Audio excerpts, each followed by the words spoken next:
পশ্চিম বাংলাতে কি হচ্ছে, নেতারা ডাইরেক্ট ধমকি দিচ্ছে মানুষকে মারার, মানুষকে কেলানোর, ডাইরেক্ট ধমকি দিচ্ছে।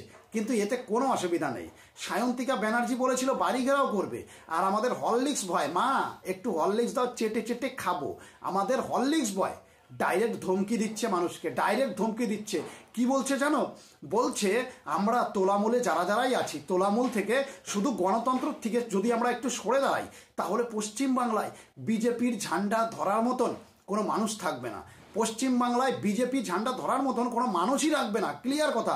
সব কেলিয়ে কলাবাগানে পাঠিয়ে দেবে সোহম চক্রবর্তী। মানে সোহম এটাই বলতে চাইছে যে ভাই ধমকি দিচ্ছি, শুনে নে, এখনো সময় আছে, এটা বলছে সোহম। আর এসব কেন বলছে? ওই যে এসআইআর হচ্ছে, বাংলাদেশের প্রতি প্রেম, বাংলাদেশের মানুষের প্রতি প্রেম। যেই বাংলাদেশের মানুষ কিনা আমাদের হিন্দু সমাজকে অল টাইম গালাগালি দিচ্ছে, নরেন্দ্র মোদীকে গালাগালি দিচ্ছে ভারতের প্রধানমন্ত্রী, আর আমাদের হিন্দু ধর্মের দেব দেবতাদের মূর্তি ভেঙে দিচ্ছে, গালাগালি দিচ্ছে, সেই বাংলাদেশের প্রতি প্রেম দেখাচ্ছে সায়ন্তিকা আর সোহম।